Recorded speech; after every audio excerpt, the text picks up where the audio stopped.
નમસ્કાર વિદ્યાર્થી મિત્રો, આજે આપણે ધોરણ 10 ગુજરાતી વિષયમાં ગ્રામરનો જે ટોપિક છે એમના વિશે અભ્યાસ કરવા જઈ રહ્યા છીએ. તમારામાંથી મોટાભાગના વિદ્યાર્થીઓ છે એ 9મા ધોરણમાં અલંકાર વિશે અભ્યાસ કરી ચૂક્યા હશે, પરંતુ ફરી પાછું આપણે એક વખત એનું રિવિઝન કરી લઈએ, કારણ કે ધોરણ 10 વાર્ષિક પરીક્ષામાં અને એ પછી તમે કોઈ પણ પ્રકારની સ્પર્ધાત્મક પરીક્ષા આપવા જશો, ક્લાસ 1 અધિકારી સુધી જીપીએસસી, યુપીએસસી કોઈ પણ એક્ઝામ આપશો તો એમાં ગુજરાતી ગ્રામર એ અવશ્ય પૂછાતું હોય છે. અને અહીંયા આજે આપણે જે ભણવાના છે એ માત્ર ને માત્ર ધોરણ 10 માટે જ નહીં, પણ એના પછીના સમયગાળામાં પણ તમારા માટે એક ખૂબ જ ઉપયોગી અને મહત્ત્વનો ગ્રામરનો એક મુદ્દો છે, જે આપણે સમજવો ખૂબ જ સરળ છે. આજે આપણે જેનો અભ્યાસ કરવા જઈ રહ્યા છીએ, માત્ર તમારું ધ્યાન સંપૂર્ણપણે જો અહીંયા હશે તો હું માનું ત્યાં સુધી કદાચ તમારે એમને એ પછી રિવિઝન કરવાની આવશ્યકતા પણ નહીં રહે. એકદમ સરળ અને એકદમ વ્યવસ્થિત તમે સરળતાથી સમજી શકો એવો ટોપિક, એવો મુદ્દો એટલે કે અલંકાર. એમના વિશે આજે આપણે અભ્યાસ કરવા જઈ રહ્યા છીએ. તો સૌપ્રથમ તો તમે બધા જ વિદ્યાર્થીઓ તમારી એક જે બુક હોય છે તે અને પેન સાથે રાખજો. અહીંયા જે કંઈ પણ આપણે બોર્ડ વર્ક કરશું એ તમે સાથે એમાં કરતા જજો, જેથી કરી અને એક્ઝામ વખતે એકાદ વખત તમારે એમાં નજર કરવાની આવશ્યકતા હોય તો તમે સરળતાથી એમને સમજી શકો. બીજી વાત કે જ્યારથી આપણે ગુજરાતી વિષયની ઓનલાઈન એજ્યુકેશનના માધ્યમ દ્વારા શરૂઆત કરી છે, ત્યારથી આપણે એટલા ટોપિક પૂરા કર્યા અને આજે ગ્રામરનો પહેલો મુદ્દો આપણે ભણવા જઈ રહ્યા છીએ. તો હવે પછી નેક્સ્ટ ટાઈમ તમારી જે ટેસ્ટનો જે ક્રમ આવતો હશે, ત્યારે અત્યાર સુધીના આપણે જે પાઠ અને કાવ્યનો અભ્યાસ કરેલો છે એમાંથી તમારી ટેસ્ટ પણ હશે. દરેક વિદ્યાર્થીએ ફરજિયાતપણે ટેસ્ટ આપવાની છે અને સારામાં સારી રીતે ટેસ્ટ આપવાની છે. કદાચ આગળના ટોપિકો જે આપણે ભણી ચૂક્યા છીએ એમાં કાંઈ પણ તમને ક્યાંય કન્ફ્યુઝન હોય, કોઈ વસ્તુ સમજાતી ન હોય તો ગમે ત્યારે પણ તમે ફોન ઉપર પણ જાણી શકો, પૂછી શકો, પણ ટેસ્ટ છે એ બધાએ વ્યવસ્થિત આપવાની છે. ટેસ્ટના પેપરનું માળખું જે છે એ પણ આપણું વ્યવસ્થિત હોવું જોઈએ. કોઈ પણ બાબતે તમને કન્ફ્યુઝન હોય તો ગમે ત્યારે પણ મને પણ કોલ કરી અને તમે જાણી શકો, ફોન કરીને પૂછી લેવું, પણ એમાં એક પણ ટકો સંકોચ જે છે એ રાખવો નહીં. સારામાં સારી રીતે બધા વિદ્યાર્થીઓએ ટેસ્ટ આપવાની છે અને ફરજિયાત આપવાની છે. એટલે એ વાત એક જે છે એ ખાસ યાદ રાખજો. ટેસ્ટમાં આપણે આ ગ્રામરનો મુદ્દો જે છે એ પૂછવાના નથી, એ એના પછી નેક્સ્ટ ટાઈમ જ્યારે ટેસ્ટ આપણે ગોઠવશું ત્યારે એમાં આ મુદ્દાને આપણે સામેલ કરશું. તો વિદ્યાર્થીઓ, સૌ પ્રથમ આપણે જોઈએ કે અલંકાર. અલંકાર એટલે શું? અલંકાર આપણે કોને કહીએ? તમને હમણાં એમ પ્રશ્ન કરું કે ભાઈ અલંકાર વિશે આજે આપણે અભ્યાસ કરવાનું છે. ગુજરાતીમાં વાર્ષિક પરીક્ષામાં તમારે 3 ગુણમાં અલંકાર પૂછાશે.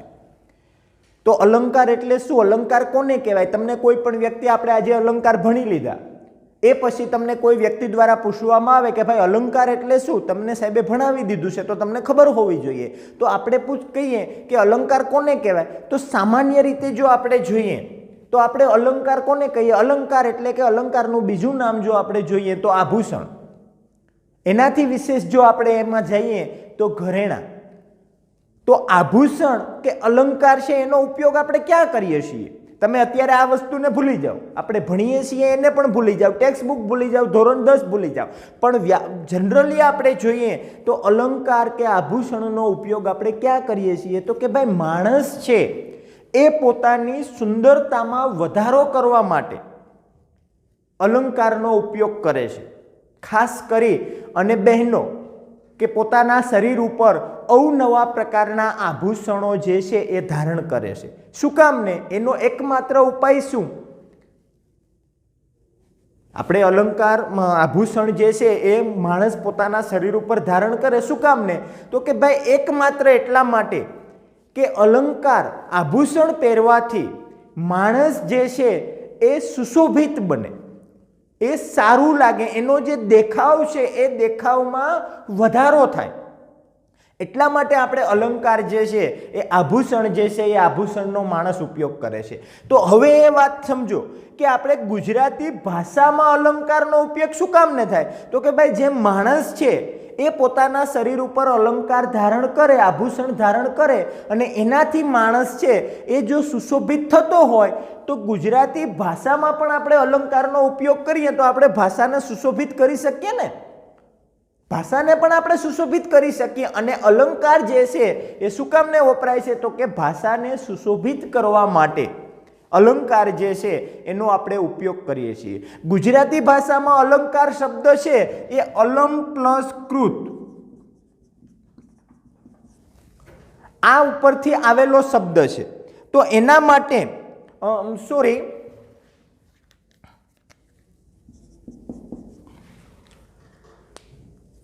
અલમ પ્લસ કાર શબ્દ ઉપરથી અલંકાર શબ્દ જે છે એ બનેલો જોવા મળે છે, જેમાં અલમ એટલે કે પર્યાપ્ત અને કાર એટલે કે કરનાર.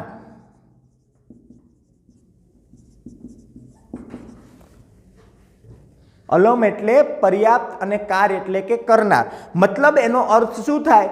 તો કે હવે કશું જ કરવાનું બાકી ન રહ્યું હોય એને આપણે અલંકાર કહીએ છીએ. માણસ છે એ આપણે કહીએ ને ભાઈ, માણસ તૈયાર થતા હોય, કોઈ વ્યક્તિ તૈયાર થતી હોય, બધું જ એને સરસ મજાની તૈયારી કરી લીધી હોય, શરીર ઉપર કપડાં અલંકાર જે છે આભૂષણ છે એ ધારણ કરી લીધા હોય, પછી આપણે કહીએ કે હવે એમાં કાંઈ ઘટતું નથી. કાંઈ ઘટતું નથી મતલબ કે હવે એમાં કાંઈ કરવાની આવશ્યકતા નથી, કમ્પ્લીટ એમની તૈયારી જે છે એ થઈ ગઈ છે, એમણે તૈયારી કરી લીધી છે. તો એમ અહીંયા ભાષામાં પણ અલંકાર એટલે કે એવી વસ્તુ કે જેમના દ્વારા આપણે ભાષા જે છે એને સમજકૃતિ ભરી કે આકર્ષક બનાવી શકીએ. અને એટલા માટે અલમ પ્લસ કાર એટલે કે અલમ એટલે કે પર્યાપ્ત અને કાર એટલે કે કરનાર, બરાબર, જે સંપૂર્ણ પૂર્ણ છે, બરાબર, જેને હવે એમાં કશું જ કરવાનું કાંઈ બાકી રહેતું નથી, એને આપણે અલંકાર કહીએ છીએ. ઓકે, એટલી વસ્તુ સમજાણી. તમને માત્ર ને માત્ર જો કોઈના દ્વારા પૂછવામાં આવે કે ભાઈ અલંકાર કોને કહેવાય તો તમને એમની ખબર હોવી જોઈએ. અલંકાર એટલે આભૂષણ, પણ એમનો ઉપયોગ જે છે એ ભાષામાં શા માટે થાય તો એમની પણ તમને ખબર હોવી જોઈએ કે ભાષા છે એને સમજકૃતિ ભરી આકર્ષક બનાવવા માટે અલંકાર જે છે એમનો ઉપયોગ છે એ ભાષામાં થતો જોવા મળે છે. એનાથી આગળ આપણે જોઈએ તો અલંકાર જે છે એના મુખ્ય બે પ્રકારો છે. કેટલા પ્રકારો છે? મુખ્ય બે પ્રકારો જે છે એમાંનો પહેલો પ્રકાર એટલે કે શબ્દ અલંકાર અને બીજો પ્રકાર એટલે કે અર્થ અલંકાર. અલંકારના મુખ્ય કેટલા પ્રકારો છે? બે પ્રકારો છે. પહેલો પ્રકાર કયો? શબ્દ અલંકાર અને બીજો પ્રકાર અર્થ અલંકાર. તો હવે અહીંયા આપણે જોઈએ કે અલંકાર એટલે તો આપણે ભણ્યા કે ભાઈ ભાષાને આકર્ષક બનાવે, ભાષાને સમજકૃતિ ભરી બનાવે, એને આપણે અલંકાર કહીએ. પણ તો શબ્દ અલંકાર અને અર્થ અલંકાર એટલે શું? એનાથી શું થાય? એનો શું ઉપયોગ થાય ભાષામાં? તો અહીંયા આપણે જોઈએ કે શબ્દ અલંકાર એની વ્યાખ્યા તમારે લખવી તો હું તમને લખાવી દઉં. શબ્દ અલંકાર એટલે કે જે અલંકાર દ્વારા ભાષામાં શબ્દની સમજકૃતિ, શબ્દનો ઉપયોગ કરી અને ભાષાને આકર્ષક સમજકૃતિ ભરી બનાવવામાં આવે એને આપણે શબ્દ અલંકાર કહીએ છીએ. શબ્દ અલંકારનો મીનિંગ શું થાય? તો કે જેના દ્વારા શબ્દની મદદથી કોઈ પણ શબ્દ, એવા શબ્દ કે જે શબ્દની મદદથી આપણે આખા વાક્યને કે ભાષાને સમજકૃતિ ભર્યું કે આકર્ષક બનાવીએ એને આપણે શબ્દ અલંકાર તરીકે ઓળખીએ છીએ. સમજાણું? શબ્દ અલંકાર એટલે શું? અલંકારના મુખ્ય કેટલા પ્રકારો છે? તો કે બે પ્રકારો. પરીક્ષામાં તમને એવું નહીં પૂછાય કે ભાઈ અલંકારના કેટલા પ્રકારો છે, અલંકાર એટલે શું. આ વસ્તુ જે છે એ આપણે સમજવા માટે છે, કારણ કે જો ત્યાંથી આપણે સમજશું તો જ આપણે આગળ છે એ એમના મુદ્દાઓને, એમના પ્રકારોને સરળતાથી આપણે સમજી શકશું અને આપણે એમને યાદ રાખી શકશું. તો અલંકાર એટલે શું? અલંકારના મુખ્ય પ્રકારો કેટલા છે? 2, શબ્દ અલંકાર અને બીજો પ્રકાર એટલે કે અર્થ અલંકાર. હવે આપણે એમાં વાત કરીએ કે ભાઈ શબ્દ અલંકાર એટલે શું? એની મેં તમને કેવી વ્યાખ્યા લખી. હવે તમે એમની વ્યાખ્યા લખવી હોય તો પણ લખી લ્યો. તો કે જે શબ્દની મદદ દ્વારા અથવા તો એવો શબ્દ કે જેમના ઉપયોગ દ્વારા આપણે સંપૂર્ણ વાક્યને કે ભાષાને આકર્ષક કે ચમત્કૃતિ ભરી બનાવી શકીએ એને આપણે શબ્દ અલંકાર તરીકે ઓળખીએ છીએ. બરાબર. હવે શબ્દ અલંકારમાં આપણે આગળ વધીએ તો શબ્દ અલંકારના ફરી પાછા 4 પેટા પ્રકારો છે. કેટલા પેટા પ્રકારો છે? 4 પેટા પ્રકારો છે. શબ્દ અલંકાર જે છે એમના મુખ્ય 4 પેટા પ્રકારો છે. એમાંનો પહેલો પ્રકાર જેમના વિશે આપણે હવે જોઈએ તો પહેલો પ્રકાર એટલે કે વર્ણાનુપ્રાસ અલંકાર અથવા તો અહીંયા મેં ઓબ્લિક કરીને લખેલું છે વર્ણ સગાઈ અલંકાર, એટલે કે એમને વર્ણાનુપ્રાસ અલંકાર તરીકે પણ ઓળખવામાં આવે છે અને વર્ણ સગાઈ અલંકાર તરીકે પણ ઓળખવામાં આવે છે. તો હવે આપણે જોઈએ કે ભાઈ વર્ણાનુપ્રાસ કે વર્ણ સગાઈ અલંકાર એટલે શું? પરીક્ષામાં છે એ તમને કેવી રીતના પૂછાશે અલંકાર? કાં તો કોઈ એક વાક્ય આપેલું હશે, કોઈ વાક્ય આપેલું હશે અને નીચે એનું સૂચન લખેલું હશે કે ઉપરોક્ત પંક્તિનો અલંકાર ઓળખાવો, અથવા તો બીજી રીતે એ રીતે પૂછી શકે કે તમને એવું કીધેલું હોય કે ભાઈ વર્ણ સગાઈ અલંકારનું કોઈ એક ઉદાહરણ લખો અથવા તો વર્ણાનુપ્રાસ અલંકારનું કોઈ એક ઉદાહરણ લખો.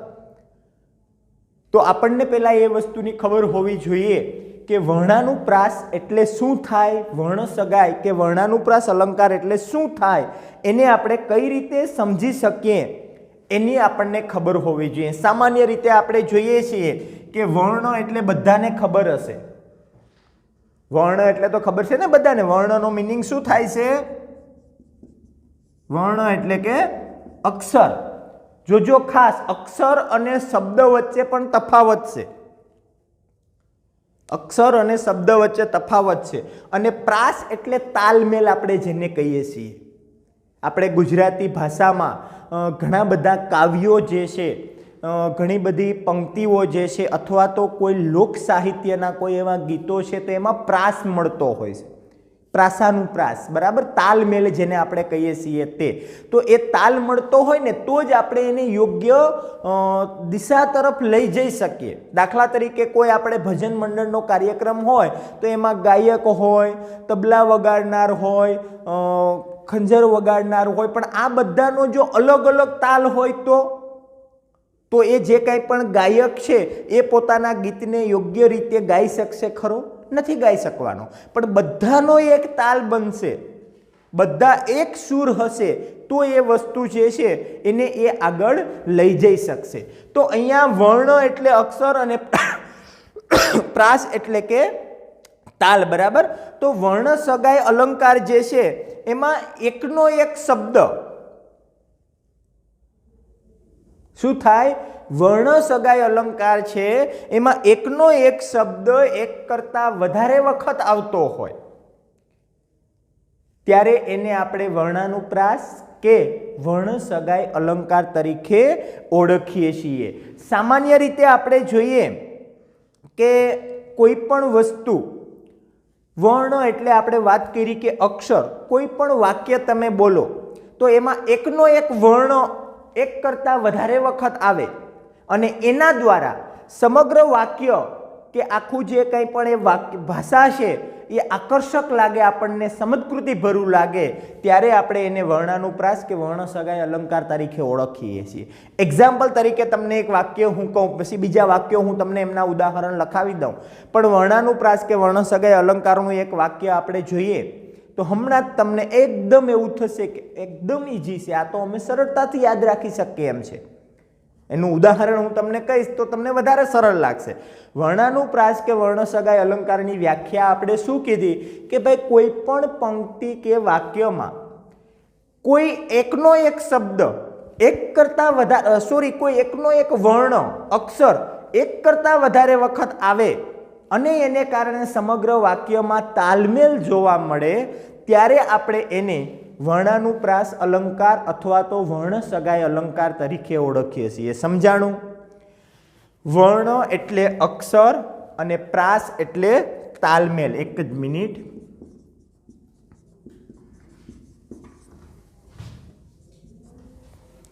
શું થાય છે? વર્ણાનુપ્રાસ અલંકાર અથવા તો વર્ણ સગાઈ અલંકારની વ્યાખ્યા આપણે શું કીધી કે જ્યારે કોઈ પણ પંક્તિ કે વાક્યમાં એકનો એક વર્ણ એટલે કે અક્ષર એક કરતાં વધારે વખત આવે અને એને કારણે સમગ્ર પંક્તિ કે વાક્યમાં તાલમેલ જોવા મળે ત્યારે તેને આપણે વર્ણાનુપ્રાસ કે વર્ણ સગાઈ અલંકાર તરીકે ઓળખીએ છીએ. સમજાણું? વર્ણાનુપ્રાસ અલંકાર તમને ગમે ત્યારે પણ કોઈના દ્વારા પૂછવામાં આવે તો માત્ર તમારે એક જ લીટીની ટૂંકી વ્યાખ્યા છે એ યાદ રાખવાની છે. એમાં બીજું કશું જ નથી. હમણાં તમને હું ઉદાહરણ કહીશ એટલે તમને એનાથી પણ હજુ આનાથી પણ વધારે સરળ લાગશે. પણ એ પહેલાં આપણે આપણી રીતે કોઈ પણ દ્વારા આપણને પૂછવામાં આવે તો ગમે ત્યારે પણ આપણી પાસે એમનો આન્સર છે એ હોવો જોઈએ. વર્ણાનુપ્રાસ અને વર્ણ સગાઈ બંને એક જ અલંકાર છે. એમને ઘણી બધી વખત તમને અહીંયા મેં તમને એટલા માટે કીધું છે કે ઘણી બધી વખત પરીક્ષામાં તમને આપણે વર્ણાનુપ્રાસ અલંકાર વિશે ભણી જઈએ પણ એને વર્ણ સગાઈ અલંકાર કહેવામાં આવે છે એ વાતની તમને ખબર જ ન હોય અને પરીક્ષામાં તમને એવું પૂછાય કે ભાઈ વર્ણ સગાઈ અલંકારનું એક ઉદાહરણ લખો. ખરેખર તમને આવડતું જ હોય પણ તમને એ વાતની ખબર જ ન હોય કે વર્ણ સગાઈ એટલે કે વર્ણાનુપ્રાસ અલંકાર થાય. તો બંને એક જ છે. એને આપણે અલગ અલગ સમજવાનું નથી. વર્ણાનુપ્રાસ અલંકારની વ્યાખ્યા આપણે જોઈ. અહીંયા આપણે જોઈએ તો વર્ણ એટલે અક્ષર અને પ્રાસ એટલે કે તાલમેલ. ફરી પાછા આપણે એક વખત એમની વ્યાખ્યા છે એમને રિપીટ કરીએ. વર્ણાનુપ્રાસ અલંકાર એટલે શું? તો કે જ્યારે કોઈ પણ પંક્તિ કે વાક્યમાં એકનો એક વર્ણ અથવા તો અક્ષર એક કરતાં વધારે વખત આવે અને એના દ્વારા એને કારણે સમગ્ર પંક્તિ કે વાક્યમાં જ્યારે કોઈ તાલમેલ જોવા મળે તેને આપણે વર્ણાનુપ્રાસ કે વર્ણ સગાઈ અલંકાર તરીકે ઓળખીએ છીએ. ઓકે, ચાલો સમજાઈ ગઈ વ્યાખ્યા? તમને સમજાણી છે બધાને? ઓકે, હવે એમનું એક ઉદાહરણ આપણે પહેલાં જોઈએ પછી હું તમને લખાવું વધારે. એમનું એક ઉદાહરણ જોઈએ તો કારા કાકાએ કારી કાકીને કીધું કે કાચના કબાટમાંથી કાચી કેરીની કચુંબર કાઢ. આ જે વાક્ય છે હું તમારી સામે જે વાક્ય બોલ્યો છું એ વર્ણાનુપ્રાસ અલંકારનું ઉદાહરણ છે. શું કામ ને? તો કે અહીંયા શું કીધું છે ભાઈ વ્યાખ્યામાં? તો કે કોઈ પણ પંક્તિ કે વાક્યમાં એકનો એક વર્ણ યાની કે અક્ષર એક કરતાં વધારે વખત આવે અને એને કારણે સમગ્ર વાક્ય કંઈક આકર્ષક લાગે, સમજકૃતિ ભર્યું લાગે ત્યારે અથવા તો એમાં તાલમેલ જોવા મળે ત્યારે તેને આપણે વર્ણાનુપ્રાસ કે વર્ણ સગાઈ અલંકાર કહીએ છીએ. સમજાઈ ગયું? એકદમ ઈઝી લાગે છે ને બધાને? હા, ઓકે. તો એમનું ઉદાહરણ એક હું તમને મેં કીધું કે કારા કાકાએ કારી કાકીને કીધું કે કાચના કબાટમાંથી કાચી કેરીની કચુંબર કાઢ. જે સમગ્ર વાક્ય છે એમાં એકમાત્ર વર્ણ આપણને વારંવાર કયો જોવા મળે છે? તો કે ક જોવા મળે ને. ક, કા, કે, કી, કુ, કે કંઈ પણ આપણને ક અક્ષર છે એ એક કરતાં વધારે વખત જોવા મળે છે. એટલા માટે આપણે એને વર્ણાનુપ્રાસ કે વર્ણ સગાઈ અલંકાર તરીકે આપણે ઓળખાવી શકીએ. ઓકે, તો એ એક ઉદાહરણ બધા લખી લેજો. એના પછીનું એકાદ બે ઉદાહરણ તમને લખાવી દઉં. લખી લ્યો. સાગરે ભાસતી ભવ્ય ભરતી. સાગરે ભાસતી ભવ્ય ભરતી. એના પછીનું લખી લ્યો એક ઉદાહરણ. પાણી માટે પ્રભાશંકર પાણિયારા પાસે ગયા. પાણી માટે પ્રભાશંકર પાણિયારા પાસે ગયા. લખાઈ ગયું? પાણી માટે પ્રભાશંકર પાણિયારા પાસે ગયા. ઓકે, એના પછીનું એક લખી લ્યો. કામિની કોકિલા કેરી કુંજન કરે. કામિની કોકિલા કેરી કુંજન કરે. ઓકે, 4 ઉદાહરણ આપણે લખ્યા છે. પરીક્ષામાં તમને કેવી રીતે પૂછાઈ શકશે? કાં તો તમને એવું કહેવામાં આવશે જે અલંકારનો આપણે મુખ્ય 2 પ્રકારો છે એમાંનો પહેલો પ્રકાર છે શબ્દ અલંકાર. એમાંથી 100% 1 ગુણનું તમને પરીક્ષામાં પૂછાશે. 110% 1 ગુણનું તમને પરીક્ષામાં હશે. ગ્રામર છે એ આપણા માટે એટલા માટે વધારે મહત્વનું છે કે ગ્રામરના જે ગુણ હોય ને એકદમ રોકડિયા ગુણ હોય છે. તમે ગણિત ભણતા હોવ તો ગણિતમાં તમે દાખલો સાચો લખો તો 5 ગુણનો દાખલો હોય તો તમને 5માંથી 5 પરીક્ષકે ફરજિયાત આપવા પડે. પણ ભાષા જે છે એમાં એવું હોતું નથી. ભાષામાં તમને કોઈ 5 ગુણનો ક્વેશ્ચન પૂછાયેલો હોય અને એ ક્વેશ્ચનનો આન્સર તમે A to Z કમ્પ્લીટ લખો, પણ આમ છતાં પણ જો પરીક્ષક પેપર તપાસનાર વ્યક્તિ ઈચ્છે તો તમારો 1 ગુણ, અડધો ગુણ, 1.5 ગુણ પણ એ કાપી શકે. પણ ગુજરાતી ભાષામાં પણ ગ્રામર જે છે એ ગ્રામરમાં તમારો 1 પણ ગુણ કે અડધો ગુણ કાપી શકતા નથી. શું કામ ને? તો કે એ રોકડિયા ગુણ હોય છે અને એટલા માટે આપણે એને સૌથી વધારે મહત્વ આપીએ છીએ. ગુજરાતીમાં સારા ગુણ લઈ આવવા માટે ગ્રામર છે એ આપણા માટે સૌથી ઇમ્પોર્ટન્ટ મહત્વનો મુદ્દો છે. અને એટલા માટે હું ફરીને તમને કહું છું કે દરેક વિદ્યાર્થી જો માત્ર અત્યારે અહીંયા ધ્યાન રાખશો તો કદાચ તમે એમના પૂરેપૂરા ગુણ જે છે એ પ્રાપ્ત કરી શકશો.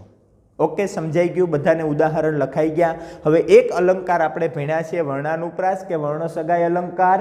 એમાં તમારે માત્ર સમજવાનું એ છે કે કોઈ પણ એવું ઉદાહરણ તમારી સામે આવે, પરીક્ષામાં તમને 2 રીતે પૂછાય છે. મેં કીધું કાં તો કોઈ એક ઉદાહરણ પંક્તિ આપેલી હશે અને લખેલું હશે નીચે સૂચન કે ઉપરોક્ત વાક્યનો અલંકાર ઓળખાવો. તો તમારે માત્ર સમજવાનું કે ભાઈ જો વાક્ય છે એમાં એકનો એક વર્ણ એક કરતાં વધારે વખત આવે છે, અક્ષર શબ્દ નહીં. યાદ રાખજો, ખાસ અક્ષર અને શબ્દોમાં તફાવત છે, આ ખાસ જોજો. એ હજુ આપણે આગળ ભણશું. પણ તમારે માત્ર સમજવાનું શું છે તો કે કોઈ પણ પંક્તિ આપેલી હોય કે વાક્ય આપેલું હોય, ઉદાહરણ આપેલું હોય, એમાં એકનો એક અક્ષર વારંવાર જો આવતો હોય તો એ 100% વર્ણાનુપ્રાસ કે વર્ણસગાઈ અલંકાર જ હોઈ શકે. બરાબર? તમારે એમાં બીજું કશું જ વિચારવાની જરૂર નથી. અથવા તો બીજી રીતે તમને એ રીતે પૂછાઈ શકે કે ભાઈ વર્ણાનુપ્રાસ કે વર્ણસગાઈ અલંકારનું ઉદાહરણ લખો.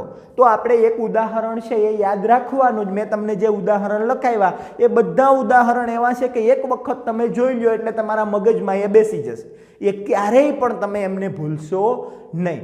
તો આ વસ્તુ થઈ. હવે એના પછી આપણો બીજો અલંકાર છે એટલે કે શબ્દાનુપ્રાસ અથવા તો એમને યમક અલંકાર તરીકે પણ ઓળખવામાં આવે છે. હવે શબ્દાનુપ્રાસ અલંકાર એટલે શું અથવા તો યમક અલંકાર એટલે શું? ઘણી બધી વખત તમે જોશો તો શબ્દાનુપ્રાસ અને યમક અલંકાર છે એનો અલગ અલગ રીતે પણ એનો ઉચ્ચાર જે છે અથવા તો અલગ અલગ રીતે એની નોંધ જે છે એ કરેલી તમને જોવા મળશે. જેમ આપણે વર્ણાનુપ્રાસ અલંકાર ભણ્યા એ જ રીતે આપણે શબ્દાનુપ્રાસ અલંકાર. તો શબ્દાનુપ્રાસ અલંકાર એટલે શું? એની વ્યાખ્યા આપણે જો લખવી હોય તો એક જ પંક્તિ કે વાક્યમાં તમે લખી લ્યો, એક જ પંક્તિ કે વાક્યમાં એક જ શબ્દ એક અથવા તો એના જેવો કોઈ પણ શબ્દ, એના સરખા ઉચ્ચારવાળો શબ્દ આવે વાક્યમાં અને એમાંથી બંને શબ્દનો અર્થ અલગ અલગ થતો હોય ત્યારે તેને શબ્દાનુપ્રાસ કે યમક અલંકાર કહેવામાં આવે છે. સમજાણું? માત્ર તમારે જો શું સમજવાનું છે, જ્યારે કોઈ પણ પંક્તિ કે વાક્યમાં એકનો એક શબ્દ એક કરતાં વધારે વખત આવે પરંતુ બંને શબ્દનો અર્થ અલગ અલગ થતો હોય, શબ્દ એક જ આવે પણ એનો અર્થ જે છે એ અલગ અલગ થતો હોય ત્યારે તેને આપણે શબ્દાનુપ્રાસ કે યમક અલંકાર તરીકે ઓળખીએ છીએ. એક્ઝામ્પલ તરીકે હું તમને અહીંયા કહું છું, સમજવા માટે પહેલા જોજો. દાખલા તરીકે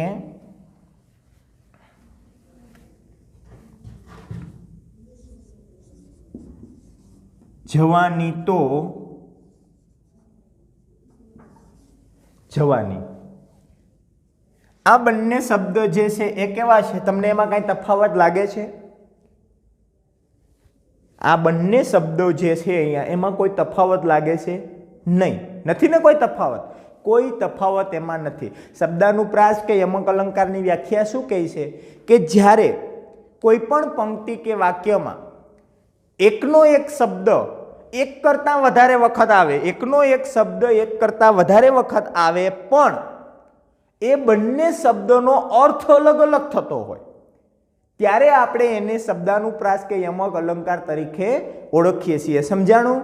फरी पाछो तमने कहूं छुं, शब्दानुप्रास के यमक अलंकार एटले के ज्यारे कोई पण पंक्ति के वाक्य में एकनो एक शब्द एक करता वधारे वखत आवे, प्रयोजाय अने एमनो बंने शब्दनो अर्थ ज्यारे अलग अलग थतो होय त्यारे आपणे एने शब्दानुप्रास के यमक अलंकार तरीके ओळखीए छीए। समजाणुं बधाने?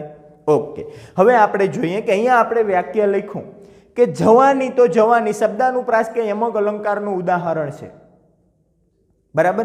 तो बंनेनो अर्थ अलग अलग थाय एवुं कीधुं ने व्याख्यामां। बंनेनो जो अर्थ एक ज सरखो थतो होय तो आपणे एने शब्दानुप्रास के यमक अलंकार तरीके ओळखावी शकशुं नहीं, पण बंनेनो अर्थ जे छे ए अलग अलग थतो होय तो आपणे एने यमक के शब्दानुप्रास अलंकार तरीके ओळखी शकीए, बराबर? तो हवे आपणे जोईए के एनो अर्थ शुं थाय, तो के जवानी तो जवानी, जवानी तो जवानी, जवानी मतलब के युवा अवस्था आपणे कहीए ने भाई, आपणे गामडानी सादी भाषामां कहेता होय के भाई तमारो छोकरो तो हवे जवान थई गयो, तमारी दीकरी तो हवे जवान थई गया, एवुं कहेता होय ने आपणे, बराबर? हाँ, तो ए जवान उंमरना अर्थमां अने जवानी एटले के जवुं। આપણે કહીએ ને કે ભાઈ માણસ છે એ કાયમને માટે માણસ છે, એનું શરીર એક સરખું રહેશે? આજે તમે બાળક છો, કાલે યુવાન થશો, એના પછી તમે મોટા થશો એટલે તમે વૃદ્ધ બનશો, તો આજે છે જેમ જેમ આપણા તબક્કા બદલાય છે માણસની ઉંમરના, એ અર્થમાં અહીંયા શું કીધું છે? જવાની એટલે કે આપણી ઉંમર, આપણે અત્યારે યુવાન છીએ, જવાન છીએ, અને એ જવાની, જવાની मतलब કે એનો સમય છે એ પણ જતો રહેવાનો છે। સમજાણું? બંને શબ્દ સેમ છે પણ બંનેનો અર્થ કેવો છે?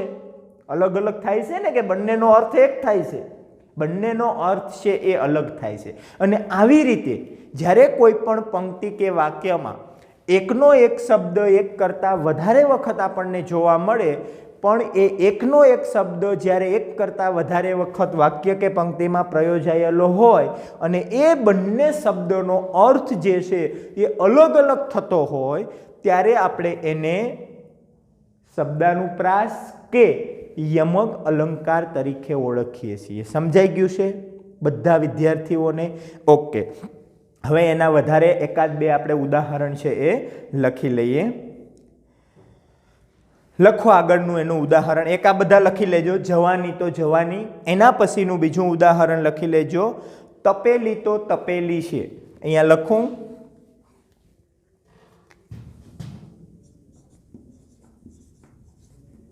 તપેલી તો તપેલી છે। આ એમનું બીજું ઉદાહરણ છે આપણે, તપેલી તો તપેલી છે। આ શબ્દ છે એ પણ બે સેમ શબ્દ છે, એક જ સરખા, પણ બંને શબ્દોનો અર્થ જે છે એ અહીંયા અલગ અલગ થશે। તપેલી એટલે કે એક પ્રકારનું વાસણ અને તપેલી એટલે ગરમ। આપણે કહીએ ને કોઈ પણ વાસણ હોય તો આપણે આપણી ગામઠી ભાષામાં પ્રાદેશિક ભાષા મુજબ આપણે વાસણને અલગ અલગ નામથી ઓળખતા હોઈએ, પણ તપેલી એટલે કે એક પ્રકારનું વાસણ અને એ તપેલી છે એટલે કે ગરમ। તપેલી તો તપેલી છે એટલે કે તપેલી જે વાસણ છે એ ગરમ છે। તો આવી રીતના એકનો એક શબ્દ આમ વપરાય ત્યારે આપણે એને શબ્દાનુપ્રાસ કે યમક અલંકાર કહીએ છીએ। એના પછીનું એક વાક્ય લખો, મેં અખાડામાં જવાના ઘણીવાર અખાડા કર્યા। મેં અખાડામાં જવાના ઘણીવાર અખાડા કર્યા। ઓકે, એના પછીનું એક વાક્ય, હજુ એક ઉદાહરણ આપણે લખી લઈએ, થયા પૂરા બેહાલ, થયા પૂરા બેહાલ, સુરત તું જ રડતી સુરત। થયા પૂરા બેહાલ, સુરત તું જ રડતી સુરત। જેમાં પણ સુરત અને સુરત આ બે શબ્દ છે પણ બંનેનો અર્થ જે છે એ અલગ થશે। સુરત એટલે શહેરો પણ થાય અને સુરત એટલે એક શહેરનું નામ પણ છે. બરાબર, સમજાઈ ગયું? અલંકારના મુખ્ય બે પ્રકારો, એમાંનો પહેલો પ્રકાર એટલે શબ્દ અલંકાર, એમાંના પહેલો પ્રકાર એટલે કે વર્ણાનુપ્રાસ કે વર્ણસગાય અલંકાર, બીજો પ્રકાર એટલે કે શબ્દાનુપ્રાસ કે યમક અલંકાર. બે અલંકાર આપણે ભણ્યા. હવે પછીનો એમનો ત્રીજો પ્રકાર એટલે કે આંતરપ્રાસ કે પ્રાસ સાંકળી. આંતરપ્રાસ કે પ્રાસ સાંકળી. તો ત્રીજો પ્રકાર એટલે કે આંતરપ્રાસ અથવા તો પ્રાસ સાંકળી. તો આંતરપ્રાસ કે પ્રાસ સાંકળી અલંકાર એટલે શું?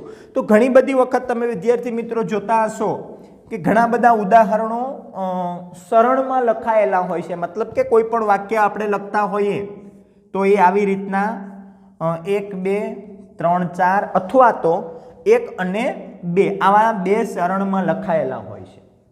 તો આંતરપ્રાસ કે પ્રાસ સાંકળી એટલે શું?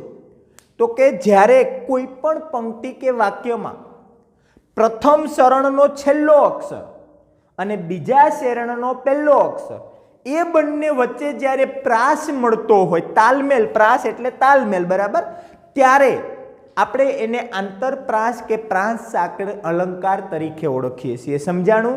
જ્યારે પ્રથમ શરણનો છેલ્લો શબ્દ અને બીજા શરણનો પ્રથમ શબ્દ એમની વચ્ચે જ્યારે પ્રાસ રસાય, તાલમેલ જોવા મળે, ત્યારે આપણે એને આંતરપ્રાસ અલંકાર તરીકે ઓળખીએ છીએ અથવા તો એને પ્રાસ સાંકળી અલંકાર તરીકે ઓળખીએ છીએ. જોઈએ એનું આપણે ઉદાહરણ એક. લખો, વિદ્યા ભણ્યો જે, વિદ્યા ભણ્યો જે, વિદ્યા ભણ્યો જે તે ઘર વૈભવ રૂડો. તે ઘર વૈભવ રૂડો. હવે અહીંયા જો આ એક પ્રથમ શરણ અને આ બીજું શરણ, બરાબર, પ્રથમ અને બીજું. મેં તમને વ્યાખ્યામાં શું લખાવ્યું હતું? આંતરપ્રાસ કે પ્રાસ સાંકળી અલંકાર એટલે શું? તો કે જ્યારે કોઈ પણ પંક્તિ કે વાક્યમાં પ્રથમ શરણનો છેલ્લો શબ્દ અને બીજા શરણનો પહેલો શબ્દ એ બંને વચ્ચે જ્યારે કોઈ પ્રાસ રસાય, એમની વચ્ચે જ્યારે તાલમેલ જોવા મળે, ત્યારે આપણે એને આંતરપ્રાસ અલંકાર કે આંતર સાંકળ અલંકાર તરીકે ઓળખીએ છીએ. સમજાણું? હવે અહીંયા ઉદાહરણ જો, આ પહેલું શરણ અને આ બીજું શરણ.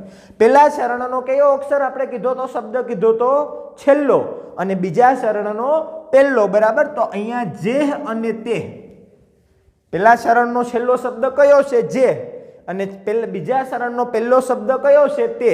તો એ બંને વચ્ચે જે અને તે, જે વિદ્યા ભણ્યો જે તે ઘર વૈભવ રૂડો. વાક્યમાં શું કહેવા માંગે છે? તો કે જે માણસે ભણેલો છે, જેને જ્ઞાન પ્રાપ્ત કરેલું છે, એમના ઘરે વૈભવ છે એક જોવા મળે છે. રૂડો એટલે કે સારો, બરાબર. એમના ઘરે વૈભવ છે, સારો સુંદર વૈભવ છે એ જોવા મળે છે. આપણે મુખ્ય વસ્તુ સમજવાની શું છે? તમને પરીક્ષામાં પૂછાય કે ભાઈ આવી રીતના પૂછાયેલું છે કે બંનેની વચ્ચે આવો તાલ મળે છે, પ્રાસ મળે છે, તો એ કયો અલંકાર હોય? આંતરપ્રાસ અથવા તો પ્રાસ સાંકળ અલંકાર તરીકે આપણે એને ઓળખીએ છીએ. સમજાઈ ગયું? હવે આગળ એના એકાદ બે ઉદાહરણ આપણે લખી લઈએ. લખો, ઘેર પધાર્યા હરિગુણ ગાતા, વાતા તાલ શેખ ને મૃદંગ. ઘેર પધાર્યા હરિગુણ ગાતા, વાતા તાલ શંખ ને મૃદંગ. બીજું એક ઉદાહરણ લખી લ્યો. હરિના જન તો મુક્તિ માંગે, હરિના જન તો મુક્તિ માગે, માગે જન્મો જન્મ અવતાર રે. હરિના જન તો મુક્તિ માગે, મુક્તિ, હરિના જન તો મુક્તિ ન માગે, સોરી, હરિના જન તો મુક્તિ ન માગે, માગે જન્મો જન્મ અવતાર રે. ઓકે, ટૂંકમાં માત્ર સમજવાનું એટલું છે કે જ્યારે કોઈ પણ પંક્તિ કે વાક્યમાં વચ્ચે આંતર એટલે કે વચ્ચે એમાં પ્રાસ જોવા મળે, તે જે એમની વચ્ચે તાલમેલ જોવા મળશે ને તો એને આપણે પ્રાસ કહીએ છીએ. તો આવો પ્રાસ જ્યારે જોવા મળે ત્યારે આપણે એને આંતરપ્રાસ કે પ્રાસ સાંકળી અલંકાર તરીકે ઓળખીએ છીએ. ઓકે, ચાલો એમના પછી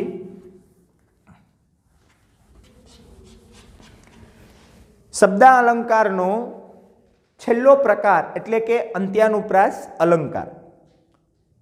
એમની વ્યાખ્યા લખી લઈએ આપણે પહેલા.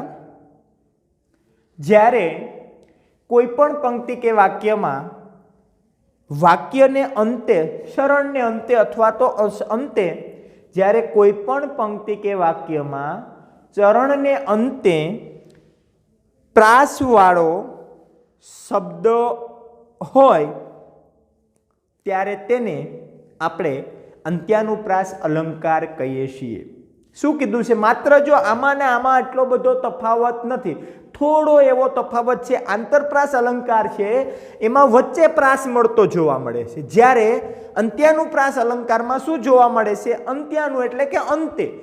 વાક્ય જે છે એના માની લો કે 4 ચરણ હોય કે 2 ચરણ હોય, બરાબર, પણ આ પહેલું ચરણ અને આ બીજું ચરણ, એને અંતે પ્રાસ જોવા મળે, એને આપણે અંત્યાનુપ્રાસ અલંકાર કહીએ છીએ.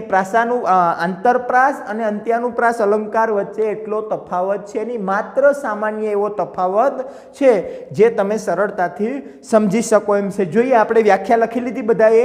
ફરી પાછો એક વખત બોલું. જ્યારે કોઈ પણ પંક્તિ કે વાક્યમાં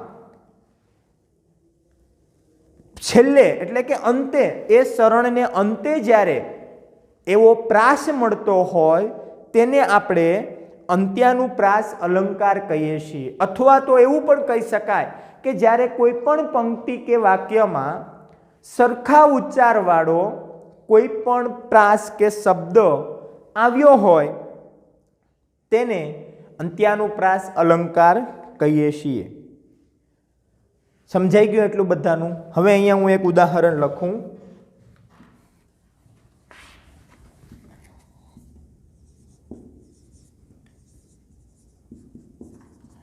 જેની જશોદા માવલડી ચરાવે ગાવલડી.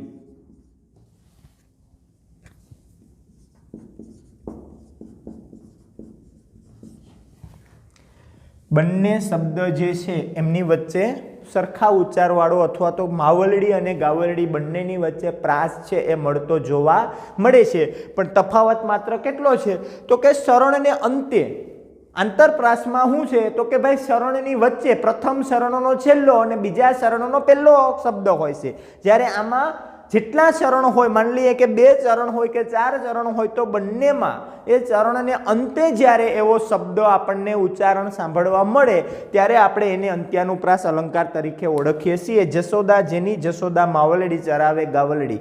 બંને ચરણ જે છે એમાં અંતે આપણને માવલડી અને ગાવલડી એવો શબ્દ જે છે એ જોવા મળે છે. સમજાઈ ગયું છે? ઓકે, ચાલો એના પછીનું હજી 1-2 ઉદાહરણ આપણે લખી લઈએ.